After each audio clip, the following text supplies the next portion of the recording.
L'empreinte du Christ sur un linceul, sainte relique ou figure peinte. Entre science et foi, un éternel débat. Dans ce numéro, Patrick Boucheron invite l'historien Yann Potin avant de retrouver la chronique de Manon Bril. Il est des objets qui semblent désigner la frontière, plus mince qu'on le croit, séparant la science et la croyance. Ainsi, du suaire de Turin, c'est un drap de lin qui figure un homme nu, de face et de dos. Pour les croyants, c'est le sensuaire. Le mot vient de sudarium, en latin, parce qu'il serait empreint de la sudation de Jésus après la crucifixion. Pour les plus matérialistes des historiens, c'est une peinture en très mauvais état, du XIVe siècle, puisqu'elle n'est pas documentée avant. Mais depuis 1355, on ne cesse de se disputer sur la nature véritable de cet objet. Relique ou simple peinture? Ce que nous devons comprendre, c'est ce que la foi fait à cet objet. Une sorte de réalité augmentée et qui ne cesse d'augmenter depuis le XXe siècle. Pour le comprendre, c'est Yann Potin, historien et archiviste, qui nous en parle aujourd'hui.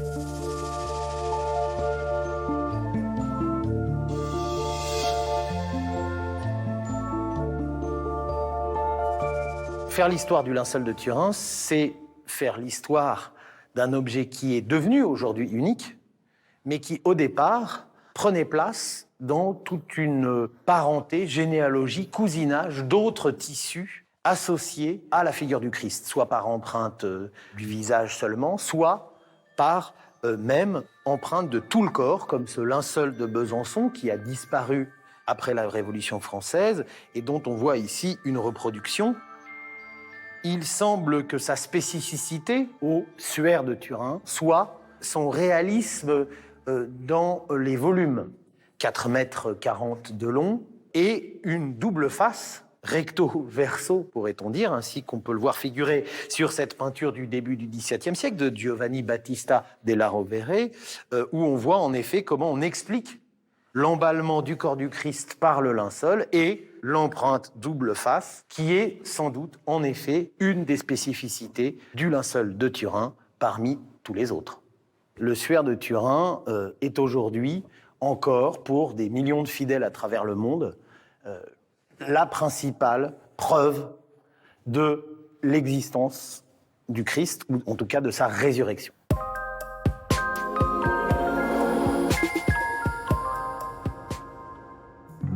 Le corps d'un saint conserve, après sa mort, quelque chose de la sacralité du défunt et la transmet à tout ce qui le touche. Cette croyance stimule au Moyen-Âge un gigantesque marché de morceaux de cadavres, de lambeaux de vêtements, de fioles de sang et autres instruments de martyrs. Ces reliques, on les achète, on les exporte, des puissants en offrent à leurs protégés. On les morcelle et on les vole, on les contrefait aussi, et c'est un enjeu omniprésent que de garantir leur authenticité. Reste qu'elles sont trop nombreuses pour ne pas éveiller la suspicion. Celle des protestants notamment, à partir du XVIe siècle. Luther, puis surtout Calvin en 1543, condamne la vénération de toutes les fariboles qu'on tient ça et là pour reliques, au risque de leur prêter plus d'importance qu'à la parole de Dieu. Au cœur de leurs attaques, les reliques du Christ et de la Passion. Ce sont elles qui attirent le plus de convoitises dans le monde chrétien. Partout, des fragments de la vraie croix, des épines de la couronne du Christ, des saints prépuces et des linges mortuaires, bandelettes, suaires et linceuls. Le futur suaire de Turin n'apparaît qu'en 1355 dans les sources. Il apparaît comme une relique que l'on vénère en Champagne. À Lirey, pour être plus précis, il est considéré comme une image peinte. Le pape lui-même va estimer, le pape Clément VII, en 1390, qu'on ne peut considérer cette image du corps du Christ comme une image authentique. Ce qui signifie, en substance, que le pape suppose qu'il s'agit d'une peinture.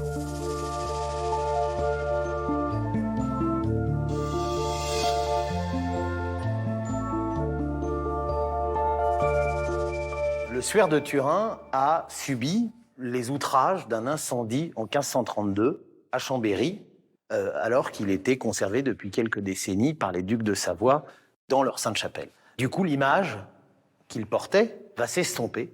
En quelque sorte, l'incendie participe à l'histoire du mystère et de la dissimulation de l'image du Christ à l'intérieur du linceul de Turin.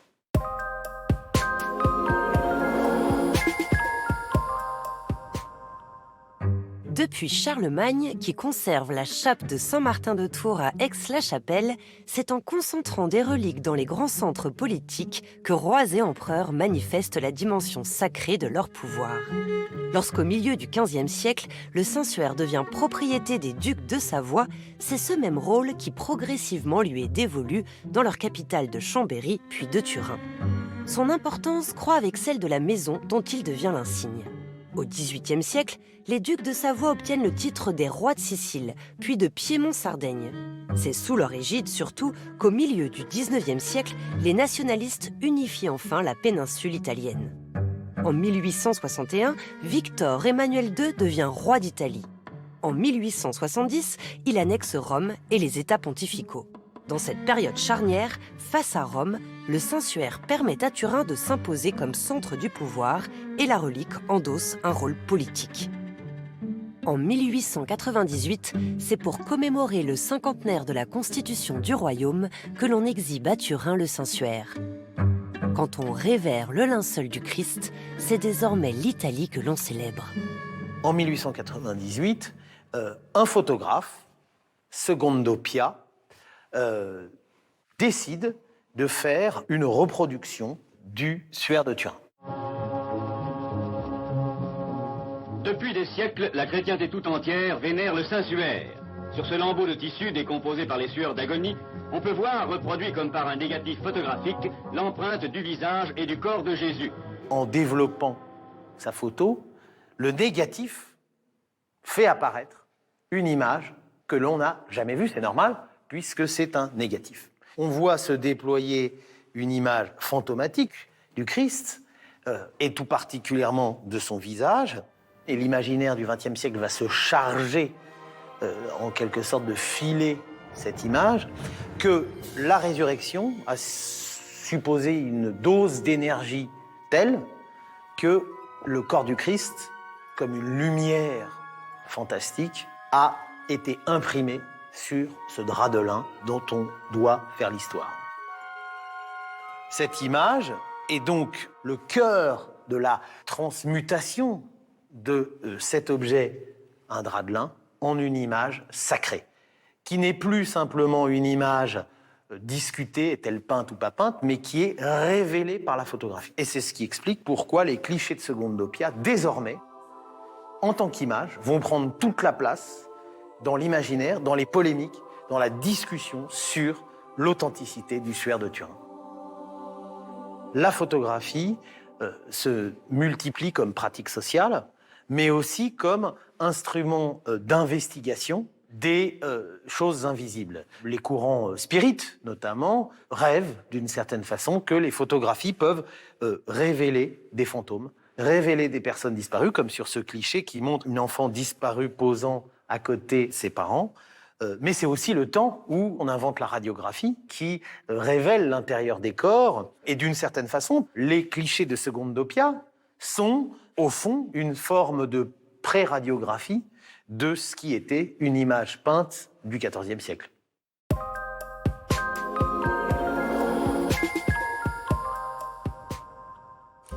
Une image peut-elle être sacrée ? Cette question parcourt l'histoire du christianisme et divise au fil des siècles les chrétiens en églises rivales.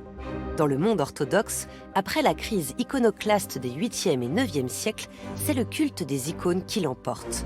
On peut vénérer, à travers leur image, Dieu, la Vierge et les saints.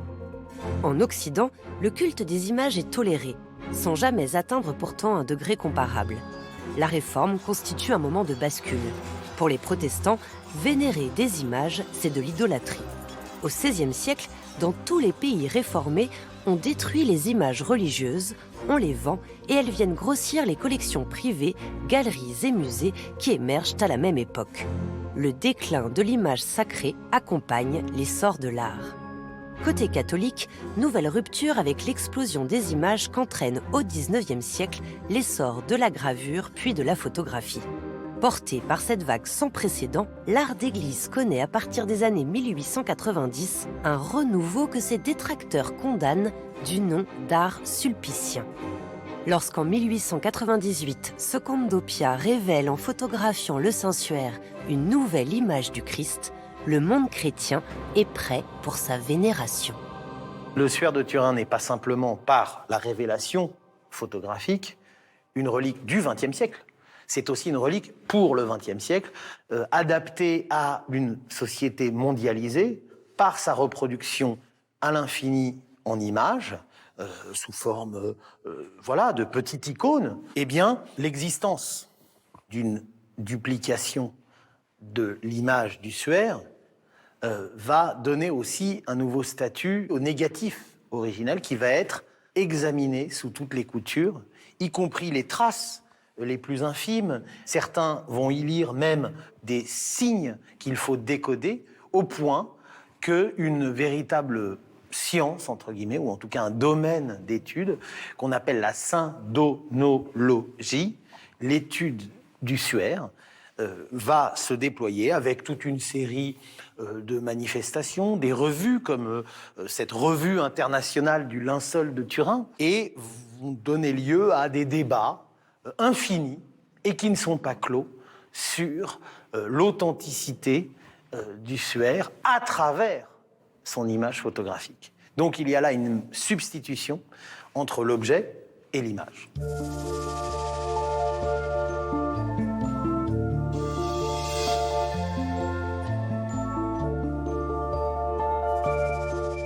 En 1988, la datation au carbone 14 du linceul de Turin va à la fois trancher le débat, en sens où la datation donne plus ou moins 1260-1380, c'est-à-dire le XIVe siècle.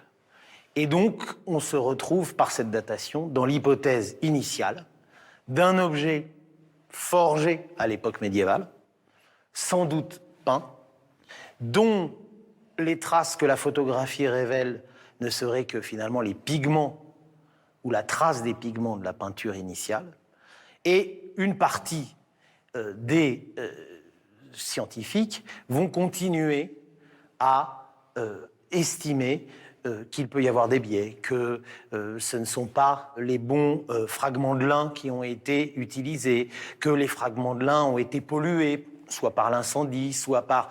Donc, au fond, la datation au carbone 14, qui avait pour objet de trancher, en revenant sur l'objet, l'authenticité de la relique, va démultiplier jusqu'à l'infini toutes les possibilités imaginaires. Faire l'histoire du linceul de Turin, c'est comprendre comment le sacré se nourrit sans cesse, y compris au XXe siècle, de ses propres contradictions. Comment les instruments qui seraient censés pouvoir désacraliser la relique, montrer que les objets sont fabriqués, eh bien, participent d'une forme de régénération de ce même pouvoir sacré, parce qu'il complexifie, parce qu'il densifie, parce qu'il diversifie les images, les traces, les signes, qui deviennent autant d'indices sur lesquels la foi, la croyance se greffe et greffe son imaginaire et son désir, en quelque sorte, d'inconnu et de mystère. Et maintenant, Manon Bril déjoue la frontière entre histoire et culture populaire. Malgré la datation au carbone 14 de l'époque médiévale, écartant toute possibilité d'authenticité du Suaire de Turin, l'engouement autour de ce dernier ne semble pas diminuer. Par exemple, pendant le confinement, l'archevêque de Turin a fait exposer le linceul via la télévision et les réseaux suite à la demande pressante des fidèles en cette période de pandémie. En effet, la fascination pour les reliques est loin d'être ternie, en témoigne le nombre de ventes de ce type que l'on peut trouver en ligne. Toutefois, comme dans le cas du Suaire de Turin, la question de leur authenticité se pose, mais ce qui alerte le plus l'Église, utilise, c'est plutôt que des objets sacrés tombent dans des mains malveillantes qui pourraient les détruire ou en faire un usage sacrilège. Le Saint-Siège a rappelé en 2017 que le commerce des reliques est totalement prohibé, que ce soit en ligne, chez les antiquaires ou aux enchères, et que pour être exposées à la vénération des fidèles, elles doivent être accompagnées d'un certificat de l'autorité ecclésiastique, ce qui ne date pas d'hier d'ailleurs. Aux États-Unis, Thomas Séraphin a même fondé la Croisade internationale pour les saintes reliques qui fait la chasse aux ventes sur le net et appelle à boycotter les sites qui pratiquent ce genre de commerce. Pourtant, ce type de vente semble bien loin d'avoir disparu, à tel point qu'eBay possède carrément un onglet objet de dévotion. Oui, la fascination pour les reliques, que leur véracité soit établie ou non, semble avoir de beaux jours devant elle.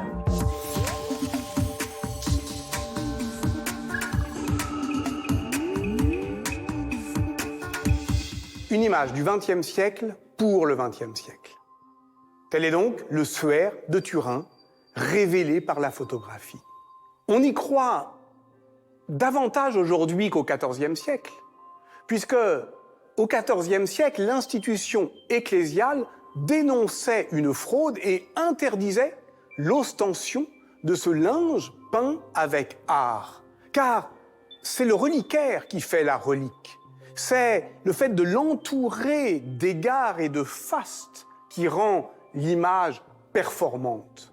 Or, cet ornement aujourd'hui n'est plus fourni par les cierges ou les prières, mais par la technologie et par les controverses scientifiques, si bien que la technologie relance la foi. Hans Belting, l'historien et l'anthropologue des images, l'a montré dans son livre « La vraie image », qui montre comment, par quelle passion contemporaine, nous voulons croire aujourd'hui en l'authenticité des images. Lisez-le et vous comprendrez comment le suaire de Turin peut devenir le miroir de nos mystères contemporains.